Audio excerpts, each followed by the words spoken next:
എല്ലാവരും പറയുമല്ലോ മമ്മൂക്കയുടെ അടുത്ത് എല്ലാവർക്കും ഒരു റെസ്പെക്റ്റ് ആണ്, ചിലർക്ക് പേടിയുണ്ട്. എന്താണ് മമ്മൂക്കയോടുള്ള ഒരു ഇമോഷൻ?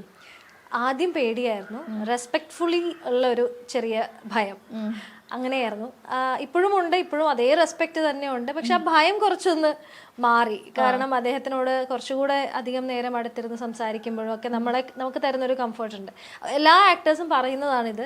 പറയുമ്പോൾ ഭയങ്കര ക്ലീശയായിട്ട് തോന്നും, പക്ഷെ അത് സത്യമാണ്. കാരണം നമുക്ക് ഓപ്പോസിറ്റ് നിൽക്കുന്നത് ഇതുപോലെ ഒരു വലിയ നടനാണെന്നോ വലിയൊരു ലെജൻഡ് ആണെന്നോ നമ്മളെ തോന്നിപ്പിക്കാത്ത രീതിയിൽ നമ്മളെ കംഫർട്ട് ആക്കും. ഈവൻ നമുക്ക് ചെറിയ ചെറിയ ടിപ്സ് അതിൻ്റെ ഇടയിലൂടെ പറഞ്ഞു തരാം. പിന്നെ അദ്ദേഹത്തെ ഒബ്സർവ് ചെയ്യുന്നത് തന്നെ നമുക്കൊരു ലേണിംഗ് പ്രോസസ് ആണ്. വളരെ കംഫർട്ടബിൾ ആയിട്ട് വർക്ക് ചെയ്യാം. കാരണം വണ്ണില് എനിക്ക് ആകെ ഒരു സീനേ ഉണ്ടായിരുന്നുള്ളൂ. ഞാനിത് വേറൊരു ഇന്റർവ്യൂവിലും പറഞ്ഞു. അപ്പം ഞാൻ ആലോചിച്ചിരുന്നു, നമ്മൾ ഓപ്പോസിറ്റ് നിന്ന് ഡയലോഗൊക്കെ പറയുന്ന ആർട്ടിസ്റ്റുകൾക്ക് ഭയങ്കര ടെൻഷൻ ഉണ്ടാവില്ലേ എന്നൊക്കെ. കാരണം എനിക്ക് വണ്ണിൽ ഡയലോഗ് സീക്വൻസ് ഇല്ല, ഇതിൽ അങ്ങനെയല്ല, ഇതിൽ കുറച്ച് ഡയലോഗ്സ് ഉണ്ട്.